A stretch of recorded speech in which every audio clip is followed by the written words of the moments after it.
Omicron was spreading earlier than previously known. Another school shooting in America, this time in Michigan. And CNN polls Chris Cuomo. Wednesday Need to Know. Let's go.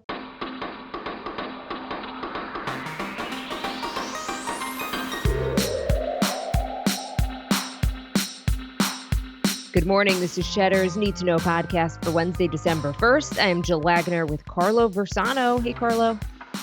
December 1st, Jill. One more month to go in this bizarre, strange year of ours. By the way, I haven't asked you, how's Hanukkah going over there? It's fun. It's great. We light the candles every night. My parents bring Alex a present, and she's gotten a ton of. It's terrible. We haven't gotten her anything ourselves because her grandparents have been showering her with gifts. So we're just like, she doesn't know who, She that doesn't we're know. supposed Yeah, to be giving exactly. her gifts to.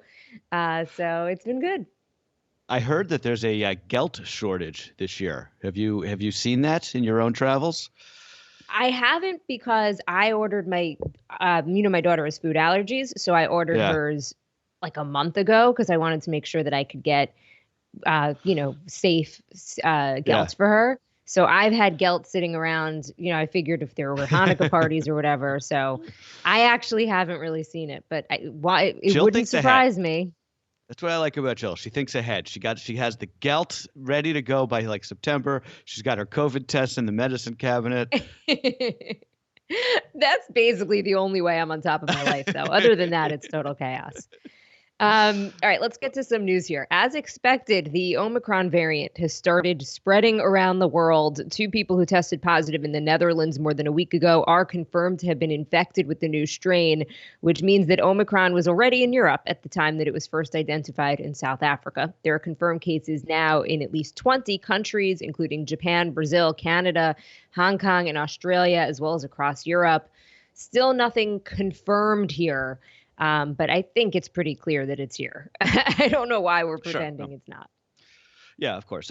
So the news about the people in people in the Netherlands getting it is again important because it's good evidence why these travel bans don't work, right? As we were discussing yesterday, it's like shutting the barn door after the horse has bolted, as they say. Also, a couple other hits on Omicron. The WHO advising people 60 or older or otherwise vulnerable anywhere in the world to postpone their travel plans. And the CDC here says that it's going to plan on toughening the testing requirements for international travelers coming into the United States. So they're now going to require, I believe, a negative test 24 hours before travel. So a lot of movements here. Look, the reason it's 100% in this country is because I'm thinking about Israel, which I think has 4 confirmed cases at this point. Israel has a population basically the size of New York City. Okay. Yeah. So it's a really small country. They have really good surveillance. They have really strict testing and requirements for entering the country, none of which we do here. So it's Right, like if exactly. there's cases there, why wouldn't we have cases here? And as we're seeing in all of these countries, I think it's actually disheartening that we still haven't been able to confirm a case. Not that I'm rooting for Omicron to No, be of course, spreading in the right. United States, but it's just like, what is wrong with us? We're Yeah. 19 months into this pandemic and we haven't still figured out surveillance, Yeah. testing, like the basics. It's just really, really pathetic, if you ask me. I'm with you. By the way, the positivity rate in New York right now is about 5%. That's high. That's basically it's much higher than it's been, and it's creeping up. It's going in the wrong direction. No, it's still, though it is worth noting that New York City now I think is 2 or 3 days in a row without any COVID deaths. So just remember this Great. is. Yeah, that's good.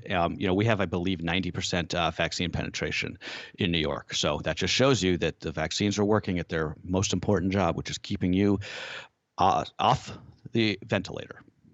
A friend of mine has COVID right now. Her daughter has it, but she is fully vaxxed and at least at this moment asymptomatic. So That's great. Yep. That's the whole thing. It's like if you're vaccinated and you get it, at least you're hopefully going to have a pretty mild case. Sticking with COVID, a lot of developments though in the last 24 hours. President Biden's vaccine mandate for healthcare workers has been blocked by a federal judge days before it was set to go into effect. The judge in Louisiana issued a preliminary injunction saying that the White House doesn't have the authority to bypass Congress in enforcing such a mandate. A similar ruling was issued by a judge in Kentucky. Meanwhile, at least 4 Republican-led states, Iowa, Tennessee, Florida, and Kansas, have now changed their unemployment benefits to include anyone who was fired or had to quit over vaccine mandates. So they're effectively paying people who choose not to get vaccinated, which is just like eye roll emoji, I guess. Amazing, right? The healthcare workers, the healthcare workers who refuse vaccinations. I know I've said this before. Who are you? Who are these people? I want to study their brains because I cannot think of something more selfish, truly. I don't know if you saw this, by the way. Somebody sent this to me yesterday, so I think it was probably the night prior, 2 nights ago. Jim Cramer on CNBC. He had this pretty provocative rant on his show Mad Money the other night. He just came out and he called for a universal federal vaccine mandate, basically saying like enough messing around here. Let's require Americans to be vaccinated with 2 doses plus a booster, have the military carry it out. And if you refuse, he says, be ready to prove your conscientious objector status in court. Now, this is again a provocative statement. It's a little bit disingenuous because he sort of compares it to what Eisenhower did with polio back in the 50s. But of course, polio and COVID are apples and oranges, right? Polio killed something like 30% of the people infected. COVID kills about 1%. But still, it's an interesting argument. It will never happen. But this is what would actually take for us to put this thing behind us, would be an actual vaccine mandate for Americans. Switching gears here, a 15-year-old student opened fire at his high school outside of Detroit, killing 3 other students and wounding 8. The sophomore was taken into custody by police without incident, but he's not talking. The victims were 16-year-old Tate Meyer, 14-year-old Hannah St. Juliana, and 17-year-old Madison Baldwin, who died in a police car as officers tried to get him to the hospital. And I'm assuming that and it's terrible that I'm assuming that it was a male, the suspect, but I believe it was a male, right? I mean, I don't know, but 100% chance that it was.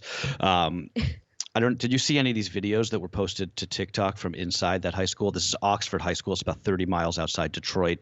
These videos that were taken during the shooting just show some students who had barricaded themselves inside a classroom as the shooter tried to get in by posing as a sheriff. They were able to escape through a window, thankfully.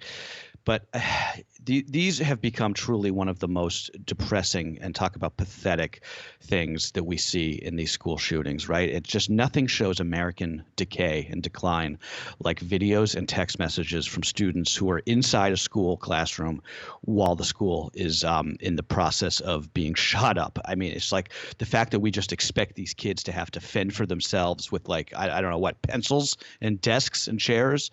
It's just one of the biggest moral failures of our time. By the way, in terms of statistics here, this is the 650th mass shooting in America this year. It's the 28th and deadliest school shooting of the year. So great work, everybody. What struck me actually about this particular shooting is that it's getting very little attention. I listen to a news podcast in the morning as I get ready and prep for this.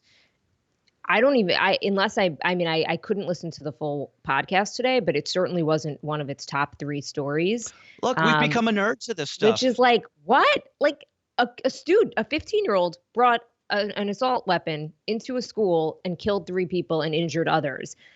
If that's not front page news, then I don't know what is. And I think it tells us everything that we need to know about what's going on in this country right now. I completely agree, Jill. It's so sad. Dr. Oz is running for Senate. The heart surgeon turned daytime TV host has announced that he's going to run for an open Senate seat in Pennsylvania next year as a Republican. Oz has lived in New Jersey for years. He told Fox's Sean Hannity that he decided to jump into the race over frustration with authoritarian overreach during the pandemic. The Republican field in the Pennsylvania Senate race is wide open after the Trump-endorsed frontrunner Sean Parnell suspended his campaign after he lost the custody of his children. This could be an interesting race if it ends up being Dr. Oz versus John Fetterman, who's a really fascinating character and really interesting character. I mean, I like him, John Fetterman, on the Democratic side in Pennsylvania. But I mean, look, I know that Democrats have their fair share of clowns in the party, but why do so many clowns run for office as Republicans? I mean, Dr. Oz, this guy's a total fraud, man. Everybody knows that. Like he's a total charlatan. I think I said this before, but I think that Trump just made every idiot in America think that they could run for office. Like, hey, this guy can do it. Why can't I? And I think we're just going to continue to see that, I guess, on both sides of the aisle. But it seems to be sort of trending Republican that these guys tend to jump in. After a brief rebound, the Dow dropped another 650 points yesterday when Fed Chair Jerome Powell said the central bank is considering speeding up its tapering of asset purchases. It's an indication Powell is now more concerned about inflation than economic issues posed by the Omicron variant, which are front and center in the minds of investors. Powell said it was time to retire the term transitory in describing what's going on with inflation. So the use of transitory ends up being transitory after all, I guess you could say. Yeah, the market, well, it looks like futures are back up today, but this is just going to be volatile for the rest of the year. I think all of the sectors that are most vulnerable to the threats of lockdowns and new restrictions have just been taking an absolute beating. So travel, airlines, oil and gas services, ride sharing, all of these sectors are down significantly since the first news about Omicron came out around Thanksgiving. I did think it was a little bit interesting, though, that Powell starts to get serious on inflation just as the market starts to tank, right? Like that's what matters, right? It's not like, these people don't care that your gas costs $5. They care that the market goes down. I guess that's not like that's shocking to hear, but it's just notable. His other thinking, though, because I listened to his comments after the latest Fed meeting, he basically feels that because of the Omicron variant, that there's potential inflation is going to get worse because it's going to cause even more supply chain issues, more factories that are going to shut down overseas, more delays in shipping. So I think that's part of the calculation here. Sure. Yeah. And the jobs numbers have been pretty strong. So one of the reasons that they were hesitant to taper the stimulus is because the thinking was that they were weighing the inflation risk versus the employment situation, which weirdly just wasn't getting much better. But it's now looking like, in fact, the job picture is a little bit better in this country than thought. The job market. We should talk on. Remind me on Friday to make a note about the jobs situation in this country, because I think we're going to get November jobs report on Friday. We should just. It's really. I mean, we haven't talked about it. The job market right now. I've never seen anything like it. It's just it's so tight. I mean, this is a great time to look for a new job if you're in a job that you don't like. It is. That's why we're seeing the great resignation. Let's definitely put a note in, Carlo, and talk about that on Friday. CNN has put Chris Cuomo on an indefinite suspension after new details emerged about Cuomo's involvement in advising his brother, former New York Governor Andrew Cuomo, as he faced sexual harassment allegations. Anderson Cooper extended his show last night to fill Cuomo's 9 p.m. hour. The network has not said, though, what its plans are for the slot while Cuomo is suspended. Indefinite suspension, I believe that's corporate speak for pack your bags, buddy. I don't think you're out. Yeah, I don't think he'll be coming back. Again, look, I don't know why I have such a strong feelings about this. I don't have any relationship to Chris Cuomo. I don't even particularly like him. And I appreciate what he did was unethical, journalistically speaking. And I understand the decision to suspend him. But I also, frankly, would have understood if Jeff Zucker, the president of CNN, just came out and said, you know what? He made a mistake. He broke our rules, but we're going to let it slide this time because we recognize that he's in this very odd position, right? He's he's a anchor of a primetime show, but he's also the little brother of a former governor. But do you ever notice how no company ever does that anymore? They just toss their people to the wolves the second it becomes in their interest to do so. There is no loyalty. Maybe there never was. I don't know. But it seems like in the past there used to be a little more loyalty in corporate America than there is now. And I just, I will about Chris say this, though. Yeah. Have you read the CNN statements over this? Because there were a lot of people that were actually calling on CNN to fire Cuomo originally. Yeah, they held and their they refused. Yeah. And they actually said, we don't he may have crossed a line, but it was, we understand that he was in Right. a rough position and put his family over his job. They actually said that in a statement, and then came out with an additional statement saying, okay, now a lot more information is out there. It's clear that he crossed a serious line. So I will say, in fairness to CNN, and I'm not in the business of defending them, I do think that they were a little bit more thoughtful in this than I would have, quite frankly, expected. No, you're right. I appreciate that. I'm glad you said that. I just, everybody who is on their sort of high horse moralizing over this, I would just ask them, like, what would you do if you were in his position? If you could use your professional contacts to potentially help or at least inform your big brother about something that was going to end his career. I don't know. I feel like people don't understand how the world actually works sometimes. But also, it's just amazing. It's always amazing to me how liberals eat their own. They just eat their own. Do you think for a second that if this happened to Tucker Carlson, that he would have been suspended? He would have made a special out of it. He probably would have been promoted. Look, I can't opine on that. I don't know if it's a liberal conservative thing. I just think it's a tough issue. I mean, and I get what you're saying. It's like, this isn't so black and white. It's a hard position.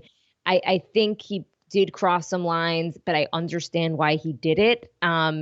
And I think that CNN's in a really tough position because they owe it, while they have loyalty to him, like their bigger loyalty is to their viewers and to their brand. No, and where's his credibility? I don't know why I've had such a strong reaction to the story. I really don't. Because, again, I don't work for CNN. I never have. I don't know Chris Cuomo, and I don't even really like him. But I don't know why. It's an interesting thought. I'll have to self-reflect on that, Jill. Yeah, what's going on in your family, Carlo?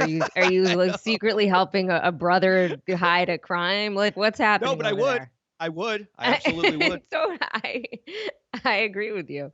And finally, we want to get on the record with this wild story. Netflix has scrapped an adaptation of the best-selling memoir Lucky by Alice Sebold after the man convicted of the crime at the center of that book was exonerated. Anthony Broadwater was convicted of raping Sebold back in 1981, based largely on her testimony identifying him as her attacker, and served 16 years in prison. His conviction was overturned last week after prosecutors re-examined the case. The book Lucky has also been pulled by the publisher in light of that exoneration. Have you been following this story? This is a really, really something. Alice Sebold, by the way, she's the her more famous book is Lucky Bones. So she's a very well-known author. She has since apologized to Mr. Broadwater. I'm just going to read her statement here because I think it's notable, which I will explain in a second. She said, quote, "I am grateful that Mr. Broadwater has finally been vindicated, but the fact remains that 40 years ago he became another young black man brutalized by our flawed legal system. I will forever be sorry for what was done to him," end quote. What was done to him? That's some pretty clever wording there. I think it's no wonder that she's a writer. How about what was done to him because of me? I mean, he was convicted because she pointed the finger at him on the witness stand in this rape trial. So I think that she's shirking a little bit of responsibility here, blaming it on the system. I don't know. It seems like she should at least give him royalties from that book. And Broadwater, by the way, he has come out and said that he accepts her apology. So some real grace there. I mean, how do you ever give somebody back 40 years of their life? I don't even know how you can make it right. Yeah, truly. Lovely Bones, by the way. I think I said Lucky Bones. The book is Lovely Bones. Fascinating. I actually want to learn a little bit more about it. All right.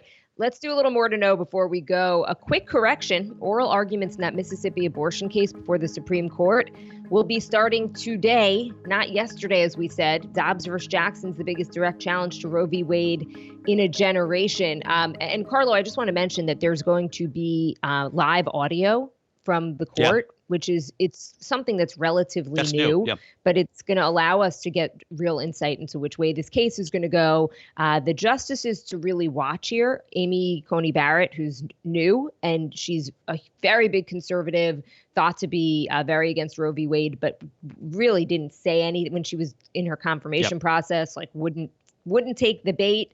So we don't know. I mean, the question is, what are you more concerned about, overturning Roe v. Wade or sticking with the precedent which is that this is the law in the land for decades at this point. And that's really what Justice Roberts always points to.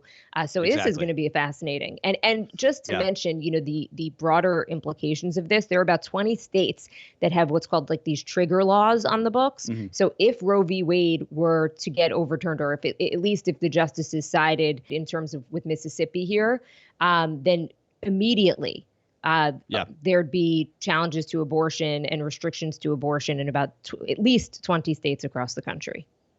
Yeah, very good context. Thank you for that. The pilot who flew Jeffrey Epstein's infamous jet testified at the Ghislaine Maxwell trial yesterday that both Bill Clinton and Donald Trump were passengers on the so-called Lolita Express multiple times over his career, as was Prince Andrew. This case is so fascinating because it's been sort of rendered politically inert by the fact that Epstein was buddies with both Trump and Clinton, among others, both high-profile Republicans and Democrats. So neither side can really try to effectively put the Epstein stink on the other, because they end up getting it on themselves, which I think is why you haven't seen this case, get as much coverage as perhaps it could have, because this is really this case is something fascinating. I agree with you. And also he's dead. So it takes a little bit away from it. Okay, authorities are investigating Alec Baldwin's fatal on-set shooting, said to be pursuing a new lead. Investigators got a search warrant for the ammo supplier on suspicion it may have accidentally sent live rounds to the set of Rust. Baldwin, meanwhile, sitting down with ABC's George Stephanopoulos this week for his first interview since that shooting. Not clear when it's going to air. If you haven't been following the current spat between two House Republicans, first of all, good for you. You shouldn't. It's a complete waste of your mind space, but I will just brief you on it here. Marjorie Taylor Greene and Nancy Mace, they have been publicly feuding. Greene calling Mace the, quote, trash of the GOP conference. Mace responding on Twitter with a bat, clown, and poop emoji. This all started when Mace criticized another Frosh Congresswoman, Lauren Boebert, for calling Ilhan Omar a suicide bomber. Your tax dollars at work, folks. Not that I'm just in media criticism mode, but Politico, which I absolutely love and I subscribe to and I read, this has been their lead for days at this point. Yeah. And it's can we move on? It's just this is just so this is the low hanging fruit. And just totally. we're rewarding this behavior. We're rewarding it by talking about it. No, I completely agree. You know why that is, though, right? It's because the Biden administration is boring. They don't leak. So all of these Beltway publications don't have anything to write about except for these weirdos. Adele has announced her first Vegas residency. Weekends with Adele will run from January to April at Caesars. 2 shows a weekend, pre-sale tickets on sale now. If I was traveling, if I was doing anything remotely fun in my life, I would definitely go. I was going to say, Jill, you deserve a girls' trip. Stay at Caesars. Go see Adele, play some slots, win some money, come back home. That's what I want for you in 2022. and finally, we've got our first bona fide Oscar contender of the season here. The first reviews of Steven Spielberg's West Side Story remake are in, and they are uniformly positive, ecstatic even. One critic calling it top-tier Spielberg in action. This film hits theaters next Friday, will not be streaming. Ooh, can't wait. All right. Excited. Not that I'm going to see it in theaters, but I can't wait for when it goes to streaming. That is what you need to know for Wednesday, December 1st. All right, guys. See you tomorrow.